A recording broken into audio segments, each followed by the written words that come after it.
مسلمانوں کے لیے اللہ تبارک و تعالیٰ نے کچھ چیزیں فرض عین فرمائی جن پر ایمان رکھنا اور عمل کرنا ضروری ہے۔ ارکان اسلام پر ایمان رکھنا فرض ہے اور ان پر عمل کرنا بھی فرض ہے۔ ارکان اسلام میں جہاں نماز پر یقین رکھنا ضروری ہے، حج پر یقین رکھنا، ایمان لانا ضروری ہے، روزوں پر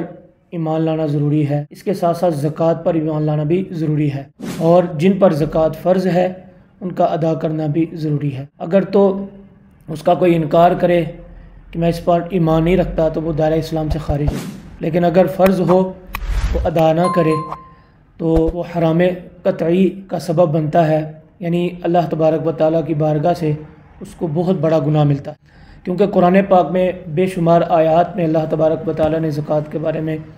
ارشاد فرمایا۔ قرآن پاک میں جو حکمی طور پر وَأَقِیمُوا الصَّلَاةَ وَآتُوا الزَّکَاۃَ کا لفظ ارشاد ہوا کہ نماز بھی ادا کرو اور زکوٰۃ بھی دو، اور دوسری آیت کریمہ میں اللہ تبارک و تعالیٰ فرماتا خُذْ مِنْ أَمْوَالِهِمْ صَدَقَةً تُطَہِّرُهُمْ وَتُزَکِّیہم بِہَا، کہ اللہ کے حبیب صلی اللہ علیہ وسلم سے اللہ فرما رہا کہ آپ ان سے زکوٰۃ لیں تاکہ آپ ان کے مال کو اور ان کو پاک کر دیں، خوب ستھرا فرما دیں۔ تو ان آیات سے پتہ یہ چلتا ہے کہ زکوٰۃ ادا کرنا قرآن پاک سے ثابت ہے کہ یہ فرض ہے، اور کتنی ادا کرنی ہے یہ اللہ کے رسول صلی اللہ علیہ وسلم نے احادیث میں ارشاد فرمایا۔ سب سے پہلے یہ جاننا ضروری ہے کہ زکوٰۃ ادا کرنا قرآن پاک سے ثابت ہے۔ نبی اکرم صلی اللہ تعالیٰ علیہ وسلم نے اس کی تصریح ارشاد فرمائی کہ حضرت معاذ رضی اللہ تعالیٰ عنہ کو یمن بھیجا تو آپ نے یہ نصیحت فرمائی کہ جا کر لوگوں کو کہنا کہ اللہ نے تم پر زکوٰۃ کو فرض کیا، اس لیے اپنے مال میں سے زکوٰۃ ادا کرو اور امیروں سے مال لے کر تم غریبوں میں تقسیم فرمانا، یہ اللہ کے رسول صلی اللہ علیہ وسلم نے ارشاد فرمایا۔ اور مزید اس کو جاننے کے لیے جب نبی اکرم صلی اللہ علیہ وسلم کا وصال ظاہری ہوا تو کچھ لوگ مرتد ہو گئے، تو صحابہ کرام کا مشورہ ہوا، تو حضرت سیدنا ابوبکر صدیق رضی اللہ تعالیٰ عنہ نے اس وقت یہ ارشاد فرمایا تھا اللہ کی قسم میں اس شخص سے جہاد کروں گا جو نماز اور زکوٰۃ میں فرق کرے گا، اور ساتھ فرمایا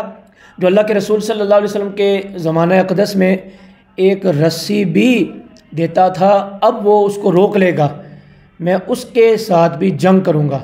تو حضرت عمر رضی اللہ تعالیٰ عنہ کہتے تھے میں اس وقت حضرت ابوبکر صدیق رضی اللہ تعالیٰ عنہ کا جلال دیکھ رہا تھا۔ قرآن پاک کی آیت اور حدیث پاک سے اور سیدنا ابوبکر صدیق رضی اللہ تعالیٰ عنہ کے فرمان سے ہی پتہ چلا